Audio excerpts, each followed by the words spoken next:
At Kroger, an annual Boost membership just got even better. Now you can choose from Disney Plus with ads, Hulu with ads, or ESPN Plus on us when you sign up. Plus, enjoy unlimited free delivery, double fuel points, exclusive offers, and free items. Sign up for a Boost membership today. It's an easier way to save, including new streaming options to relax with while we deliver your groceries. Kroger, fresh for everyone. Restrictions apply. See site for details.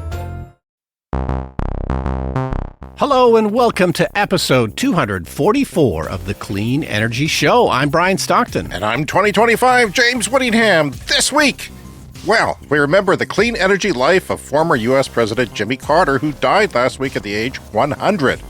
Not only did he put solar panels on the roof of the White House in 1979, he also helped clean up a nuclear accident in Canada. I'm not kidding. When he was in the Navy. Remarkably, Brian, you won't be able to find a single photograph of him in a cape. New York State follows the example of Vermont and passes a law forcing fossil fuel companies to pay the costs of extreme weather caused by climate change. So now that Vermont has proven itself to be a world leader on an issue, we could go back to ignoring them. Fine. We take a look back at the 1970s oil crisis that caused Carter to put those solar panels on the White House. That was the OPEC oil embargo that rocked my and Brian's world when we were kids. Almost as much as tabletop hockey and glam rock. On his way out of office, Joe Biden has enacted a ban on oil drilling in nearly all federal waters. After the announcement, Joe immediately went for a nap, secure in the knowledge that everything he's done for a clean, green U.S. economy is fully secure and will never be messed with. All that and more on this edition of The Clean Energy Show. And also this week, a bonus story for our Patreon supporters, because we got too long of an episode here, but I'm going to have a little bit extra there for our Patreon listeners on what's ahead for 2025 and some of the EVs that are coming out and some of the challenges and hopes for this year in clean energy. Brian, you're going to talk a little bit about the Consumer Electronics Show and EVs in super cold weather. Yeah, so I was on the YouTube, as I often am, came across videos from Yakutsk in Siberia, in Russia. Okay. Have you ever seen any of these? Is that like the coldest populated city in the world type of thing? Yeah. Yes. And the channel Kyun B is the name of the channel, and it's a woman who lives in Yakutsk. And this is apparently the coldest populated city in the world. We always complain about how cold it is here. And it is. And it is. Yakutsk is a little bit colder, not by an insane amount. Let's be real here. Is this the place where they keep the combustion cars running for days because they won't start, so they just leave them running? Yes, they just keep them running. So I laugh at your coldness. I just thought it was interesting because, we always talk about how cold it is, and they are actually colder. It sounds like their winter is kind of like about 9 months where it's cold, and ours is, 5 months or so. And it can get down to minus 70 Fahrenheit or minus 70 Celsius, which is even colder in Fahrenheit, I believe. Pretty close to 0 Kelvin, I think. Yeah. I'm not sure of the scale, but it's getting there. Yeah. So insanely cold, definitely colder than here for longer periods of time. And these videos, it turns out there's quite an appetite for videos about cold places. There are tens of millions of views on this channel. Maybe I should be making more then, hey? Maybe I'm going to get to that. Okay. So, tens of millions of views. There's a huge appetite for these videos about living in the world's coldest populated city. And a lot of them are about cars, but they are, combustion cars. And it's all the weird things that they do to keep their combustion cars going in the winter. So a lot of them have these quilted blankets that they put over their cars. So the whole thing? You park your car at the end of the day, you put the quilted blanket over it to try and keep the heat in. Okay. And then there's a little pipe for the exhaust. So, when you then go to start your car, and they would have block heaters like we do. So, but you go and start your car and there's a pipe for the exhaust. So they leave it running with this quilted blanket on the car to help build up the heat. And there was another one where a guy put a tarp over his car and then put a propane heater underneath the car, so kind of shooting underneath the engine, and left this propane heater going for an hour. This is a combustion car we're talking about. We're not talking about EVs. Yeah, these are all combustion cars, and Yeah, it's worse than we have it here. They close the schools when it hits minus 50 Celsius. Oh, Yeah. And they don't have school buses. They only have public transit. So the kids that take the school bus, they take the public transit, and they follow this one kid in one where he sits at a bus stop. And if the bus is late, he just goes home because you can only wait 5-10 minutes in this in this environment.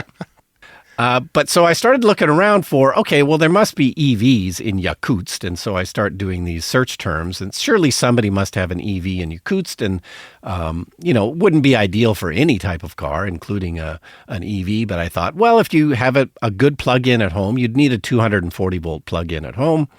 If you were able to drive it to work and then have a plug-in at work, yeah, you could do that. But it's, nothing much came up. So I typed in, electric cars, Yakutsk, Siberia, and your video about your Nissan Leaf was the number 5 search result on that. wow.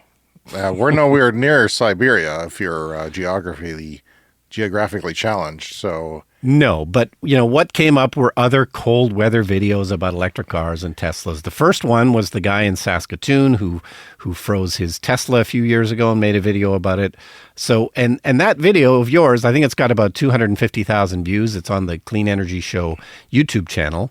It just proves that there's an appetite for this kind of content. So if you want to freeze your butt making more electric car videos in the winter. Even when I look at those videos in the summer, I think, holy crap, is it really that close? Because there's a video of driving down the street and you see all the exhaust, and all it is exhaust from cars is creating a fog because it doesn't dissipate. No, and Yakutsk, in all these videos, because it's so cold there's kind of like an ice fog over the whole city the whole time. It has nothing to do with car exhaust. The whole place just looks frosty and foggy and cold the whole time.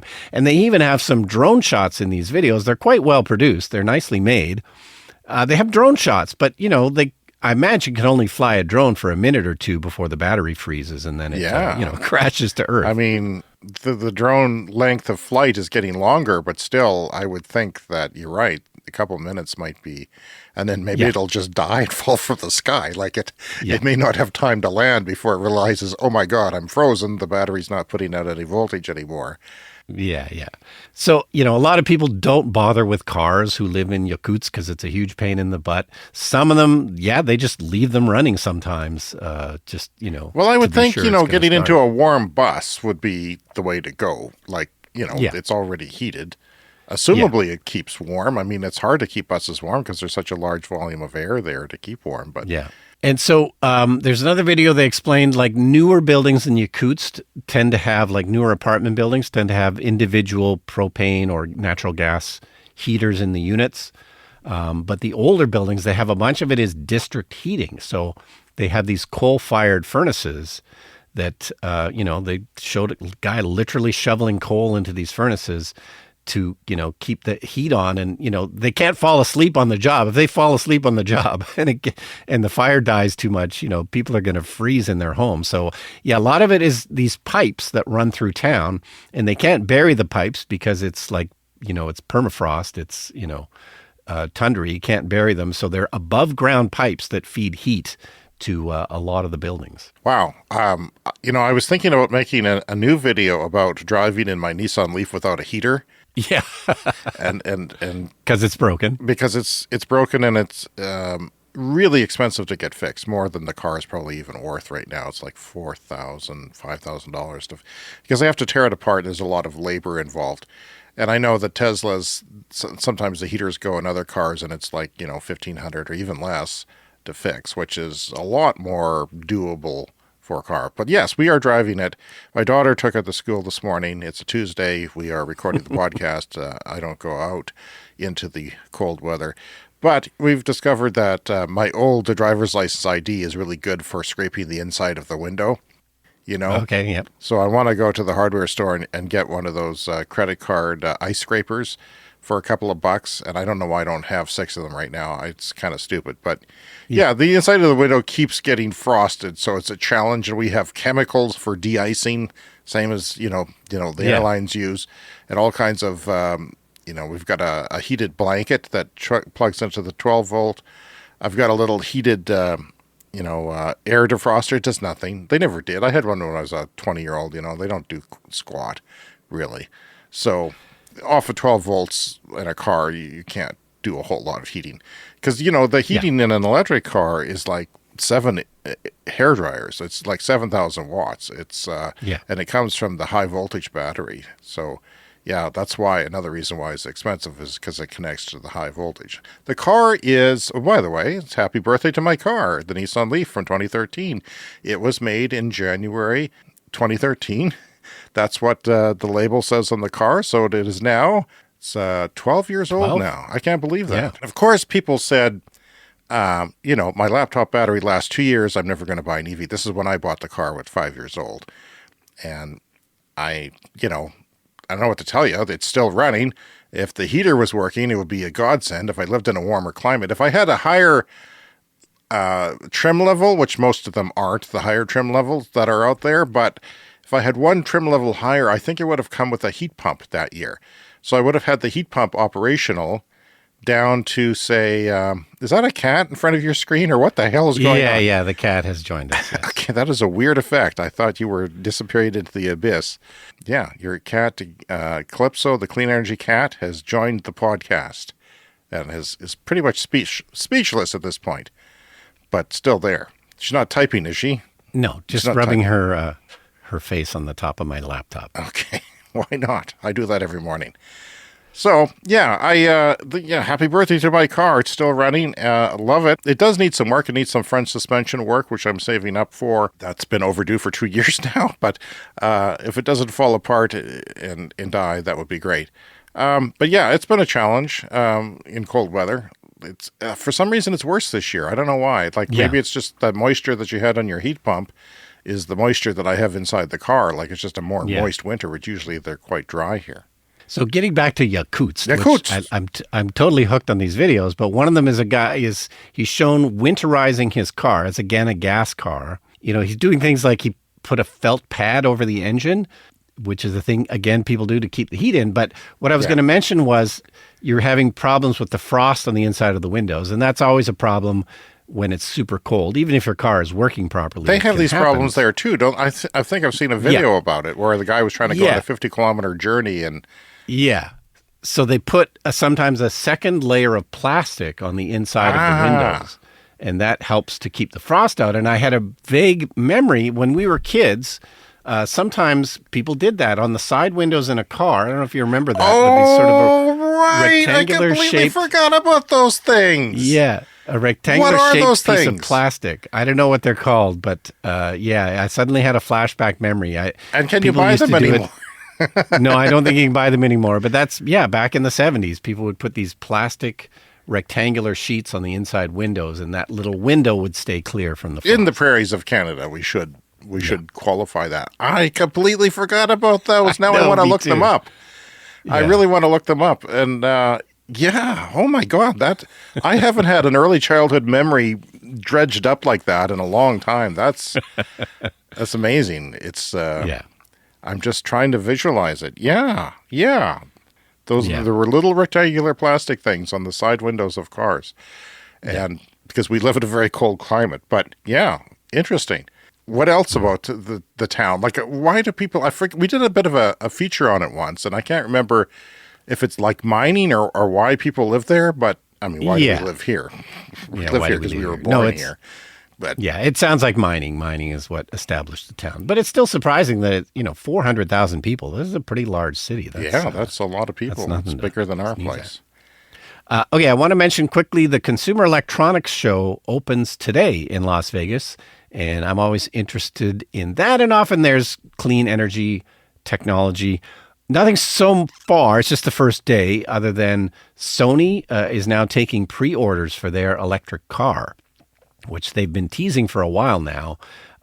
It's not going to come out till 2026. It's going to be very expensive, like $80,000, $90,000. $90,000 for But why? What do you get? You can play a video game in it or something? Well, if you're a big Sony fan, I'm sure you're going to be interested in it. It sounds like Honda is involved somehow. Yeah. So anyway, I'm not holding my breath. It's not going to be till 2026. They're going to only sell them in California to start off with. and you can put down a deposit. So that was interesting. But the thing I was most interested in, we were talking about, I bought a robotic vacuum cleaner recently. And so Roborock, the company that makes my robot vacuum, has now I thought there was unveiled a country named Roborock there for a second. That was really going to blow my mind. Company, Roborock.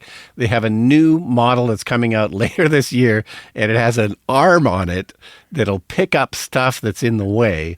Like if you leave your sock on the floor, this little arm will come out, pick up the sock, toss it aside, and keep vacuuming. Oh, you have to upgrade. You have to upgrade. I'm going to have to upgrade, yeah. That sounds fantastic. Because, of course, you have to clean up for the robot vacuum. That's why we've never used our $100 Roomba we got from I remember that. Yeah, just a liquidation kind of store. World. Yeah, that kind of place. Yeah, so we never use it because we got it when we had kids, so there's Lego everywhere, right? And and now there's still somehow crap everywhere, like Christmas ball hooks are a thing that we find year round now. If you're vacuuming and you're pulling them out of the vacuum cleaner head. But I did buy a letter opener off of Amazon for mere dollars that I use now to take the hair out of the vacuum cleaner roller. I just put it in and go. Whew. Well, we did a bonus podcast, our first of the year last week for our Patreon members, and that was fun. We talked about EV truck terrorism, which the 2 terrorist incidents in the States were from EVs, oddly enough. I noticed that in the press conference, because I eat my lunch watching terrorism press conference from the sheriffs. They said they made the point of pointing out in the Las Vegas Cybertruck incident that it was not in full self-driving mode at the time of the attack. So it was sitting there and it blew up. Yeah, it was detonated by the driver. And to make a political statement, he was obviously suicidal. And they had to point out that it wasn't in full self-driving mode because, hysteria around full self-driving and Teslas. And so it's the start of the year, 2025. I'm optimistic about it being a good year for us, if you don't mind me saying. And I want to thank all of our Patreon members. And I just wanted to point all of them out and say thank you to them. Here they are. Randy Saylor, Robu, Aaron Norden, Peter O'Donnell, Andy Fessler, David Klanke, Brent Routley, pardon my vision, it is still impaired, Bradley, Ariana, Wes S., Ryder, Mike, Damon Cornelius, Rob Kennedy, Weldon Penner, Scott Jansen, Sam Sam Gemmis, pardon me, Sam, Michael Berkey, Sean Hines, Green Bastard, Bob Armstrong, Timo Kellenberger, Iridi Skenzia. I don't know why such a weird name that you would make me say that. Michael P. Danscock and Hilliam Waden. Thank you to all of our Patreon supporters. If you are in the Clean Club or higher, you get a shout out on our podcast and video credits on our video podcast.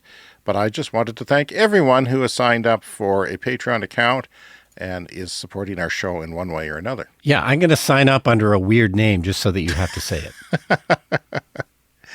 Well, Sunday was the first day of congestion pricing in Manhattan. And what is congestion pricing? It is a price that is put on people entering the center of a city, usually the center of a city where it is very congested. And they use electronic cameras to ding you every time you go in. It's $9 now. And that is kind of seen as too low for working because other cities have done this. London does it. They've just expanded how far that reach goes in London. Yeah, it's been very slow. Our one-time guest on the show, Corey Cantor with Bloomberg, said, I noticed less cars and quieter noise. A lot of people are saying that there's less cars. There's people posting a lot of Google traffic maps and things like that going on. Anyway, Jimmy Carter passed away, former president of the United States, when you and I were lads. Mr. Carter came to assist in the cleanup of major nuclear accident near Ottawa in 1952. Now, we've mentioned this on the show before and was, whoever mentioned it, the other person was surprised. I remember that. It was, this isn't talked about very often. No, he did a heroic thing, and it didn't somehow affect his health. I mean, he exposed himself to radiation. Maybe we should all be doing that, Brian. That's the key to long life. But yeah, that was always an amazing story. But I mean, it happened so long. Like, he's so old, 1952. Like, that's such ancient history. But he absolutely helped clean up a major nuclear accident here in Canada. People think that he went from peanut farmer to the White House. Not true. He was in the Navy. And he had a yellowed certificate issued in 1953 by the Knowles Atomic Power Laboratory in New York State, proclaiming Mr. Carter an atomic submariner. He was a naval officer at the time he received it, and he attended the U.S. Naval Academy from 43 to 46 on his way to becoming the first in his family to graduate from college, and served in the submarine fleet during World War II. And later he was involved in the development of the nation's first nuclear-powered submarines. The Knowles certificate was for completing his training in this. And on December 12th, 1952, a series of missteps and a mechanical failure led to the partial meltdown of the core of the NRX reactor at Chalk River Laboratories on the Ottawa River in Canada, about 180 kilometers northwest of the capital, Ottawa, Canada. The incident gave Canada the dubious distinction of hosting the world's first nuclear reactor accident. The NRX had a capacity of just 30 megawatts. That's not much. Not much at all. That's a small solar farm that day, which was powerful by the standards of its time. Today, the Bruce Power nuclear reactor in Ontario turns out 6,400 megawatts. On the day of the accident, the reactor was powered down for an inspection of its cooling system. In the basement, a worker mistakenly raised a few of the control rods that could be reduced and, if necessary, completely shut down their chain of reaction in the reactor. And that was spotted quickly, and a supervisor thought, based on some signal lights, that he had lowered the rods back in place. But the lights were wrong. 2 of the 3 of the rods were stuck and only had partly returned to safety. When the supervisor, who was still in the basement, phoned the control room with directions for lowering the rods, he also mixed up the numbers for the buttons that needed to be pushed, compounding the problem. The reactor's output soared to about 100 megawatts from 30, and that power surge lasted for only 1 minute and 8 seconds before the reactor was brought back under control. But the damage was profound. Fuel rods had melted or blown apart. The basement was filled with 1 million gallons of highly radioactive water and debris. The reactor building, which had large glass windows, was dangerously radioactive. A contingent of 150 members of the U.S. military came to Chalk River for the cleanup. Among them was Mr. Jimmy Carter, future President of the United States, who led a group of about 12 members of the Navy from the Knowles Laboratory, and they were joined by 862 workers at the Chalk River site, 170 members of the Canadian Army, and 20 employees of companies that had made parts of the reactor. And we have a link to that story in the New York Times. So, yeah, I think he went down for 90 seconds at a time. Yeah. Was brought back up, and then, you take another turn of 90 seconds. So, yeah, that's a bit of history that even us Canadians don't hear about. That was the world's first nuclear accident. Yeah, amazing. Okay, so moving on to other news from the New York Times. Governor Kathy Hochul signed on Thursday, this is December 26th, this story is from, signed a law that requires companies that are big fossil fuel polluters to help pay to repair the damage caused by extreme weather, which, of course, is becoming more common because of greenhouse gas emissions. It's called the Climate Change Superfund Act, and it mandates that companies responsible for the bulk of carbon emissions between 2000 and 2024 pay about $3 billion each year for 25 years. So this law was modeled after the original Superfund law, which was established in 1980, and that required companies to pay for the cleanup of toxic waste from incidents like oil and chemical spills. So the idea is that taxpayers are the ones largely on the hook for this, and that is not particularly fair, and it won't cover all of the costs by any means. So the taxpayers are going to still pay for a lot of this. But as the ones who made a ton of money off of selling all these fossil fuels, it absolutely makes sense to do this. And we spoke about Vermont this past summer. That was a show we talked about on the show. Vermont led the way in this. They were the first ones to pass a law like this, and this could pave the way for other states to start doing the same thing, because it's going to be a massive cost. The article says it's going to cost about $500 billion around New York State by 2050 to deal with all of these climate emergencies and floods and tornadoes and everything, which is $65,000 per household. Ouch! Between now and 2050. That's what it's going to cost. Brian, each climate household. change isn't real. What do you have to say? Well, you should listen to the show more, James. Okay. Well, that's $3 billion each year for 25 years based on 2000 to 2024. And of course, they're still polluting. They're still making things worse. They're still lobbying to make things worse. They're still covering up and greenwashing and doing all kinds of horrible things so that they can keep making money at our expense. And the law could have billed them for damage even prior to 2000, but that seems like something of a fair compromise, I guess, because, we've known very, very clearly since at least the year 2000. I mean, we know it's earlier than that, but to make them pay for damage since the year 2000 seems like a somewhat fair compromise. We're not making them pay for damage from the 1950s, but, maybe we should. Now, I would think that this is going to be tied up in court and legal battles for so long that, by the time it's resolved, perhaps that the fossil fuel companies are not the same as they are today. And that's an issue because we expect some of these smaller and mid-level companies to go bankrupt in the next 20 years. And they're not going to clean up their mess. Even the big ones are not cleaning up their mess. That is a huge liability. And of course, we're already subsidizing them. And we're going to have to subsidize them in the future as we clean up their mess because they're just getting away with murder around here. Yeah, around here it's things like abandoned oil wells that aren't being cleaned up properly, and taxpayers end up paying for that. But it's nice that there is a precedent for this, the Superfund Act from 1980.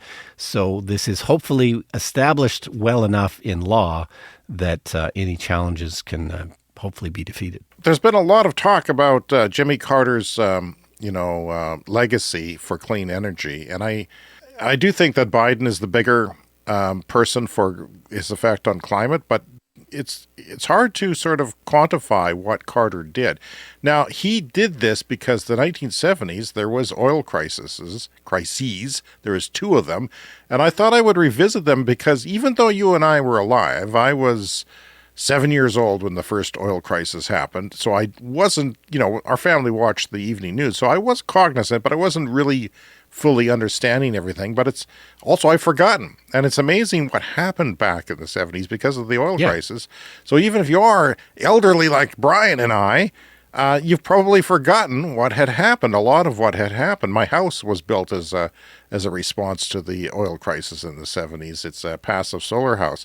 So in the late 1960s, Israel attacked some of its neighbors and took some territory. And in 1973, those people, did a surprise attack on the holiest day in Israel, Yom Kippur, and that was called the Yom Kippur War. Egypt and Syria attacked Israel on their most holy holiday, and it was kind of unexpected. The place was shut down, and when U.S. President Richard Nixon provided Israel with $2.2 billion with emergency aid, OPEC, that is the cartel of oil-producing nations in the Middle East and some South America, they were formed in 1960, but they hadn't really been making much of a stink until then. And that's when they asserted their dominance and power, and they said, no, we're mad at you for supporting Israel, so we're going to embargo oil to your country. And back then, the United States, I think, got 40 to 60% of its oil imported from the Middle East. Right now, it makes a lot of its own oil, thanks to fracking and other things. But back then, they were very dependent on the Middle East. But also, it's the energy crisis that forced them to get into more oil production. They realized that they couldn't be dependent. So, it really spurred on the American oil industry. And, of course, they get a bunch of their oil from Canada as well. Yeah, and, the countries that supported Israel, even if we didn't send them money, like Canada was also affected, and so was much of Europe. Unlike now, they imported most of their oil, and gas prices shot up. And people hoarded too, because they still do that. We found that out in the COVID era, that people will hoard. I hoarded toilet paper a little bit. And I have a bidet, which helped a lot. I'm going to talk more about bidets, less toilet paper use. That's why I want an electrical outlet near your bidet in your newly built cottage. I think it needs to be there. Okay. And because you can get air dryers now for bidets, like it's a total happy experience. You going to the bathroom now if you have the right bidet. So gas prices shot up and people hoarded, and there was mass shortages and, of course, long lineups. I remember that image in the news, long lineups at the gas pumps. And then people, rationing took place. You only get so much gas. And it would take years to get more production online domestically, as you said. This can't happen overnight. And the embargo ended in March 1974, but high oil prices persisted, and that added to inflation, or stagflation, they called it, because, wages weren't going up. But the inflation still was. So the U.S. enacted a national speed limit of 55 miles per hour. That I forgot about. It's been a long time. Yeah. Oh, yeah, that was a big deal. And 55 is pretty slow for highway speeds, especially on the interstates that they have down there, which are these amazing, super highways. Yeah, they deem that the most fuel-efficient speed. And is that like 90 kilometers an hour or something like that? I think it is. Yeah. It's not very, very fast, so... But you do save a lot of gas. You do. It's an exponential thing. Like the wind resistance builds up exponentially. So, yeah, driving in 55 saves a lot of gas. That's true for an EV. If you ever find yourself on the highway with less range than you expected, what you do is you slow down. And I remember doing that in a gas car, too, based on something I vaguely remembered that my driver instructor said in high school, and I got home to the city safely. That was a scary incident. So, yeah. It would take years to get that production up, decades even. So the embargo ended, but the U.S. enacted this speed limit of 55 miles per hour, which people were not happy about. This was a national speed limit, and it lasted for years. Daylight saving time was extended from 74 to 75, thought to reduce electricity and natural gas and heating oil consumption, and that was estimated to save 150,000 barrels a day just from daylight savings, because people would come home and not have to turn on the lights, which, used a lot of electricity back then. There was no LED lighting. Yeah.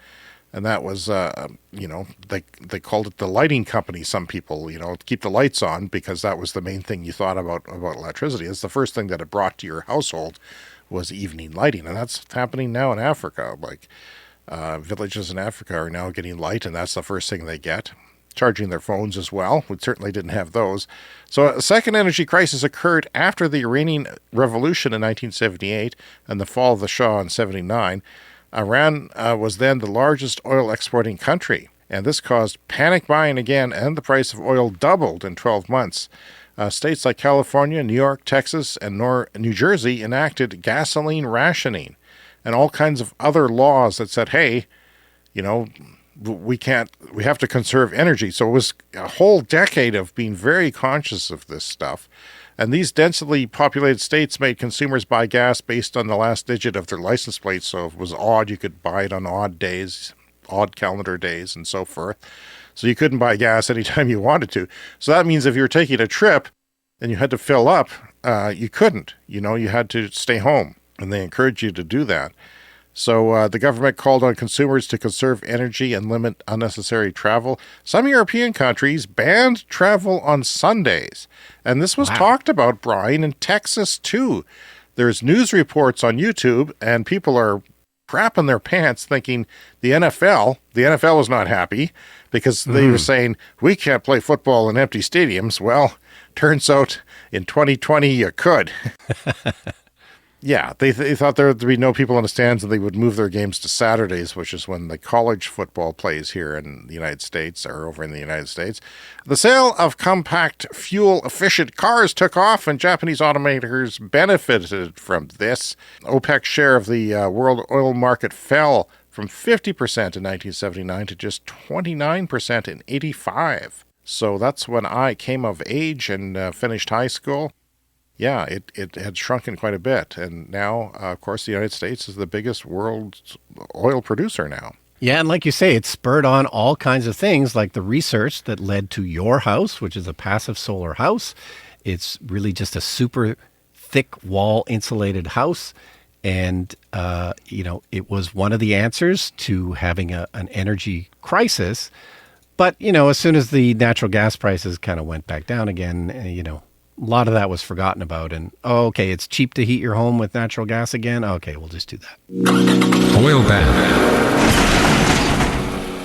All right, it's time for one of our favorite semi-recurring segments on the show called Oil Ban.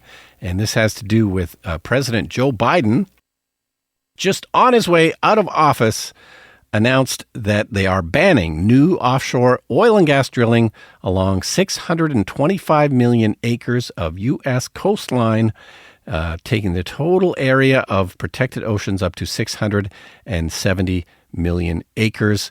So he has the authority to do this under the Outer Continental Shelf Lands Act, which allows him to regulate what happens in those waters. So, a nice kind of final gesture for Joe Biden as he is put out to pasture, as they say. Literally. I wonder what else he's going to do. There's still days left until he's gone. He's probably trying to shore up as much of his legacy as he can because he knows what's coming.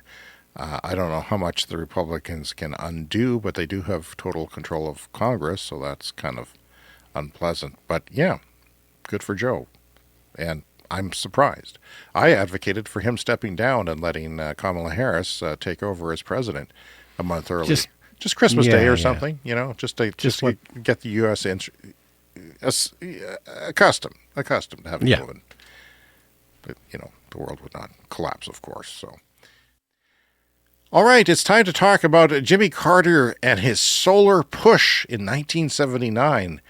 There's a link to the New York Times story. I believe that is on our Patreon page, publicly available for everyone. There's no paywall or anything.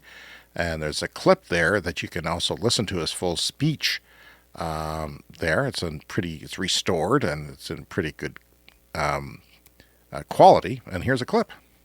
It will be a tremendous, exciting challenge to the American people. A challenge as important as exploring our first frontiers or building the greatest industrial society on earth. By the end of this century, I want our nation to derive 20% of all the energy we use from the sun.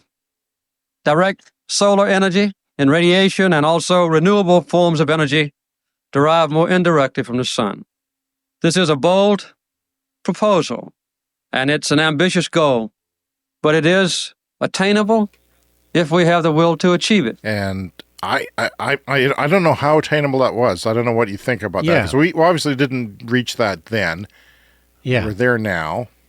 Well, it makes me think of John F. Kennedy and his famous speech in the 60s where he talked about going to the moon, and they committed to going to the moon by the end of the decade. If only the Ruskies were kicking our ass on solar development. Well, exactly. It's obviously arguably more important. The solar thing is arguably more important than going to the moon, but it just doesn't have the sex appeal of Kennedy in that speech about, going to the moon by the end of the decade. So, solar existed. I had a little solar cell on my calculator in the late 70s, early 80s. I remember that. That would power your calculator from the light bulb in your room. Pretty advanced stuff, but they were very, very, very, very expensive, like 100 times more expensive per watt than they are now, or beyond that. So Carter talked about 10 or 15 minutes. No, it was about 11 minutes he talked. And I noticed, Brian, he didn't use a teleprompter and didn't use notes. This is a pretty smart guy, and he didn't phone it in. He thought this stuff out, very seriously, and then presented it to the public off the top of his head and did he doesn't speak really fast, but he's certainly no Trump. And he's certainly no Biden. They each have their own tics. I was really impressed by that. He really knew his stuff. In 1979, Carter had 32 panels installed on the roof of the White House. Now, these aren't solar panels as you and I know them, as most people know them, which are photovoltaic panels. Those are the panels that produce electricity from the sun. This is different. This is basically a rectangle with that is deep, a few inches deep, and it has black paint on the bottom to absorb all the heat of the sun. Then it has copper tubing go through it that takes a liquid and heats it up in this panel. And then on top, you have a glass protector, which keeps all the heat in and gets super, super hot in there. So they put this fluid that's not quite water. It's got glycol in it, so it doesn't freeze. It's like an antifreeze water. They still make these today, kids. There's still people around in my very neighborhood with solar heaters on their roof that augment the heating of their hot water supply, and that's what these were meant to do. This was more common at the time, and this is what my house, which was built in 1979, had for heating the house, and it didn't work very well because they eventually took them down and installed a furnace. They thought they could do it, but they didn't quite insulate a few things in this house as well as they could have. Anyway, and it gets very cold, 40 below here. So yeah, that fluid goes through these panels, gets super hot, and then it gets exchanged with the water that goes into your taps. It doesn't make contact with it. It just goes into a tank with the spiral copper tubing or stainless steel flexible tubing that goes into it, and then it transfers the heat from the glycol to the actual water that you're going to consume in the building. That's the kind of panels they were, but they were common. And, 32 of these suckers were on the roof. They were at an angle. Now solar panels that are on the roof of the White House for producing electricity are flat. We'll talk a bit about that later. But right now, these were at the perfect angle to pick up the sun, and they have to be to heat up this water. And they were removed just 7 years later by Reagan. Now, he didn't get vengeful and just take them down. They were doing roof repairs. They had to repair the roof. And yeah, they just didn't put them back. He didn't care to put them back. So yeah, there's a link there to the New York Times article on this. The article says, did you know that in 1979, President Jimmy Carter installed 32 solar thermal panels on the roof of the White House? At the unveiling, Carter made this bold statement, Brian, that this dependence on foreign sources of oil is of great concern to us all. No one can ever embargo the sun or interrupt its delivery to us. This is true. No matter what Saudi Arabia says, they are not going to block the sun. Or Mr. Burns had a plan like that. Or Mr. Burns. 7 years later, those panels went away, but it could have been the end of the story, Brian. But these panels have lived on. I don't know if you knew this, but they have lived on. In 1986, they were sold at a bargain price to Unity College, a small school in Maine. The person at that school saw them that they were available and thought, I'm going to buy them. Now, all he did is pay $500. Some of the panels found new life heating water at the campus cafeteria, while the rest were kept as spare parts in an old chicken barn. So when you needed to repair the panels, because they are an active thing with water moving and, valves and all that, you needed spare parts for them. They had them there in the chicken barn. And these panels remained in use at this college until 2010. 2010! Mm-hmm. Just before the birth of my car. And yes, this is well beyond the year 2000. Jimmy said that they would last to. He said these are still going to be working on the White House in 2000, and he very well could have been, and perhaps should have been. He predicted they'd still be working. So, yeah. Over time, the remaining panels were scattered across the globe.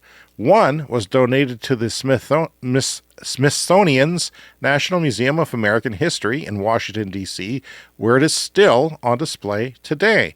Another found a home at the Solar Science and Technology Museum in Denzhou, China. And in 2010, yet another went to the Solar Energy Industries Association in the United States, to their headquarters.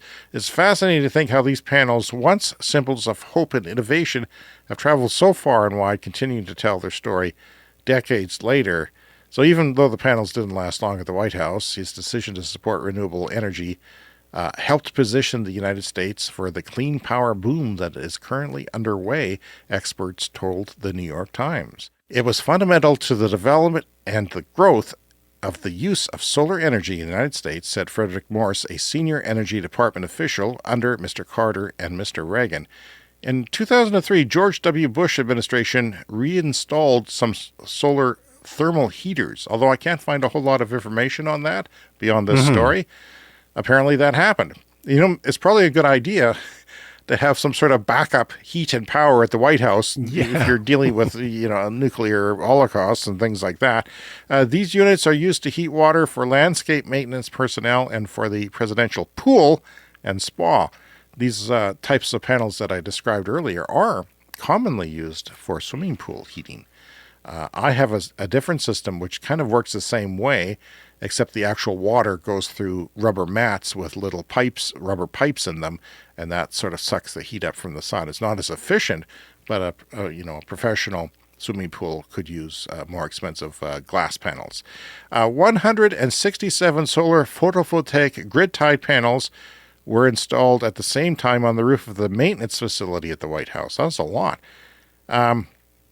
The changes were not publicized. As the White House spokesman said, the changes were an internal matter. So they didn't want to talk about it.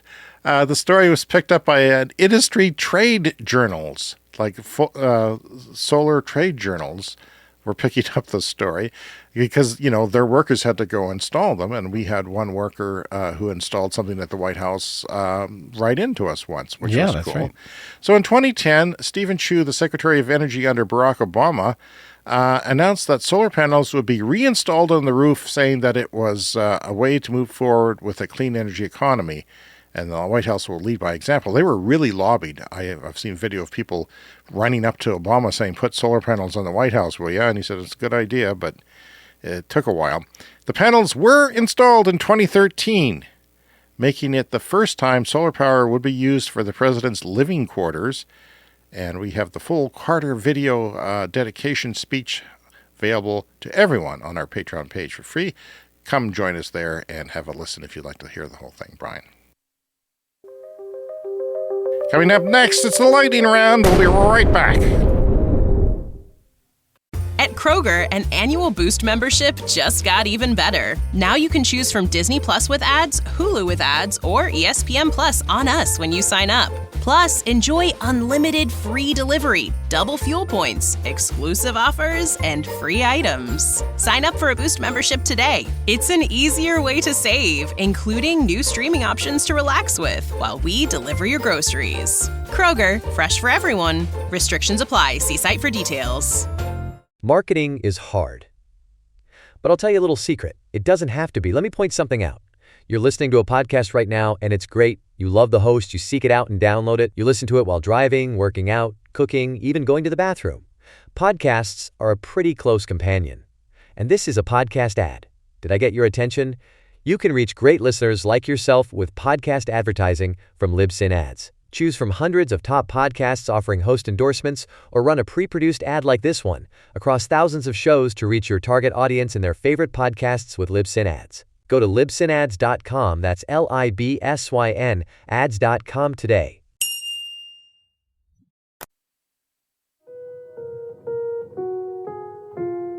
It's time for the lightning round.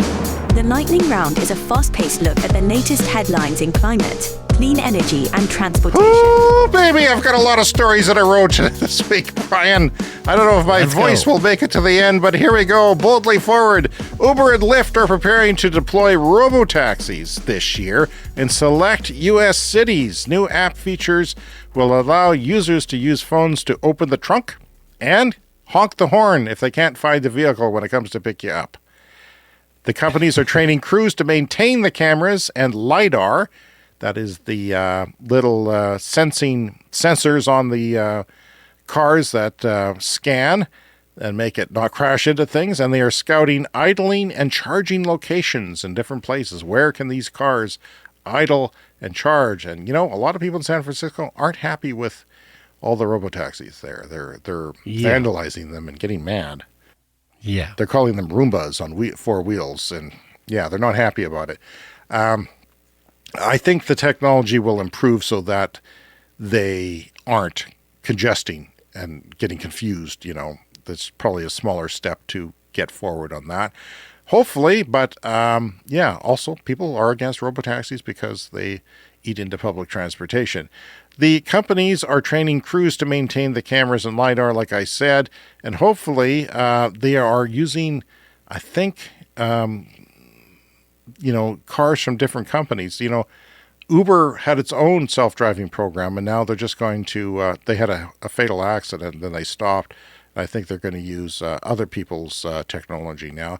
Google's parent company, Alphabet's Waymo, is self-driving EVs are already operational in San Francisco, Phoenix, Los Angeles, and Austin, Texas, with plans to expand to more cities this year. The Wall Street Journal reports that both Uber and Lyft are preparing to have robotaxis on their apps starting this year, and Uber has partnered with Waymo to deploy Uber Waymos in its self-driving Jaguar I-Pace EVs in Austin, Atlanta, and other places starting this year. Lyft has partnered with startup May Mobility, AV technology, autonomous vehicle technology that is. Company Mobileye and Dashcam from firm Nexar are going to deploy robotaxis in Atlanta. Brian, it seems to be, I don't know what your thoughts are on this, but it seems to be coming together, the robotaxi thing. Yeah, well, the buzz around the internet is that this might be the year of robots. This is maybe the year, and I talked about that robot vacuum cleaner with the arm. Yeah, this is the year maybe where some of this stuff starts to come true, because robotaxis really are robots on wheels. Solar had a record year, up 29% year on year worldwide. So it was already big last year, the year before, 2023, and it jumped another 30%. They said it could be done, but the electric crossover Mustang from Ford significantly outsold the gas-powered Mustang in 2024. There's a link to that story. Oh, it's time for a CS Fast Fact. There are more living 84-year-olds than 1-year-olds in South Korea today. Just suck on that for a second. More 84-year-olds than 1-year-olds. And I don't know the full story, but I do know that there's a divergence between young women and young men there, that the young men are kind of being jerks and the women are being more nice, and they're not getting together with the men and making babies like they used to. That's one thing. Well, plus they got those Squid Games that are wiping all kinds of people Squid out. Games are taking out so many people. And maybe they've got a good healthcare system of keeping 84-year-olds alive. I don't know, but good for them. Chinese auto giant BYD achieved spectacular growth in 2024. Sales were up 40% year on year to a record 4.3 million vehicles. That's not just EVs, that's all vehicles. Some interesting backstory items. 91% of BYD sales were inside China, so foreign markets are going to be very key to growth for that company, and they're going to want to expand. German renewables covered 125% of electricity demand on New Year's Day. That's incredible. So, Yeah. Germany making real progress with renewable energy. China policy now is that by the end of 2025, fixed route vehicles like buses, postal carriers, garbage trucks, they all must be 100% electric by the end of this year. And I think like 30% of all government vehicles or something like that. They're also offering more cash for clunkers programs to get gas cars off the roads. So that's important and not good for our friends at OPEC.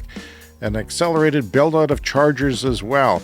The IEA, the International Energy Agency, says thanks to next-generation geothermal technologies, geothermal has the potential to produce more electricity than any clean energy source but solar. That is kind of surprising to me because I thought wind would always be better than geothermal, but geothermal has improved technologies which makes it easier and able to access more locations. However, my caveat is that it's going to take too long because, we're dealing with one here that's like 5 years in and they're still not online. Yeah. It's a slow process, I think, to build, but the amount of energy buried under the earth sounds like it's more or less infinite. So if we can figure out a way to get to it, that's a great solution. And of course, that is 24/7 electricity, which is important in a renewable variable energy world. Residential solar installations could save U.S. homes an average of $1,900 a year on energy bills, according to a study from pvtech.org. That link there should be in your show notes. Somalia opens tender for hybrid solar project. That is a tender that is open for the design, supply, and installation of 10 megawatts of solar, small solar farm. We have a couple here where we live. Kind of disappointing in their size. But the weird thing is they're going to have a 20 megawatt hour storage of batteries right next door. That's a lot of batteries. The ratio between batteries and solar is very unusual for that. So I wonder if economics or, what's going on there?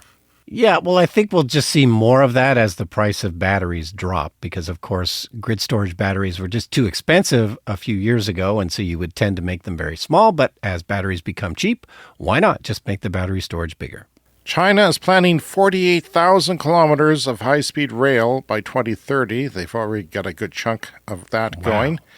Forecasters warned that a significant Santa Ana wind event this week could help wildfires spread quickly and erratically across many interior areas of California. Utility companies I said that they may preemptively cut off power to some customers, and I think that's going to happen. We're talking about 100 mile per hour or 160 kilometer per hour gusts in the mountains. So if you have this has happened before, but they're saying it wasn't this dry before. So this is a very kind of dangerous situation for California this week. There is a link to that story in the New York Times. And finally this week, oil demand is expected to weigh on oil prices again in 2025 as China expects its demand to peak this year. That oil demand in China peaking this year, maybe this month. CNPC said earlier this month that it expected demand growth to peak in 2025, moving the peak year from 2030. And that was their prediction in 2023. Yeah, that's a fast-moving change of prediction. Yeah. The next year, you change it up 5 years. So now oil fans are looking to India as the new driver of oil demand growth. Now, obviously, a different country from China, as I've said before, but we have no reason to believe there won't be a strong push to electrification of transportation there. Not as fast as China, because China has many EV makers making cheap EVs and really good manufacturing and a communist government that can do whatever the hell they want to. But those EVs are getting cheaper and better and will come into play in India as well. Chinese automaker BYD will launch the Sea Lion. I think that's their most popular vehicle, the Sea Lion 7, with 500 kilometers of range by March of this year in India. They already are established in India. The BYD performance electric SUV will join the likes of Atto 3, Seal, and E-Max 7 in the Chinese EV giant's India portfolio. Now, India's own Tata Motors will continue to grow as well, and it's making electric scooter makers in China. There's a lot of those. That's taking off. There's a link there for you to look at. 2025 is poised to see a surge in electric vehicles with green cars launching across various price ranges, most of them SUVs, which is, a market, but not the biggest market, obviously, in India.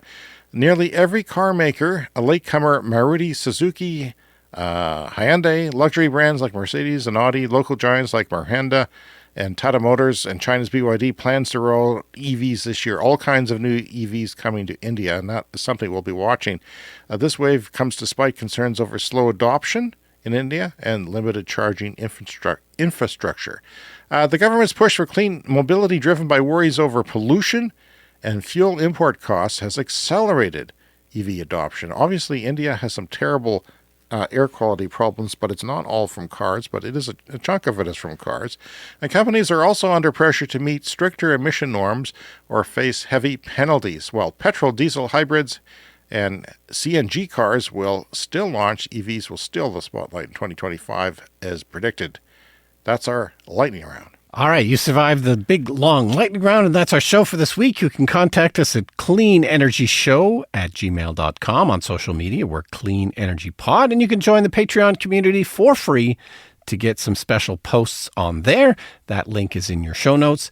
And you can also support the show with a purchase from our merch store, which is on our website and also in the show notes. Use promo code January15. That's January15 for 15% off all Clean Energy Show merchandise now until the 15th of January. January 15th is your promo code. Go to the store. Buy something if you like. Please rate and review us on Apple Podcasts, Spotify, or favorite podcast app, whatever you're listening to us on. Give us a review. And if you haven't already, remember to follow us on your podcast app to get new episodes delivered every week. And we will see you again in 1 week. See you next week.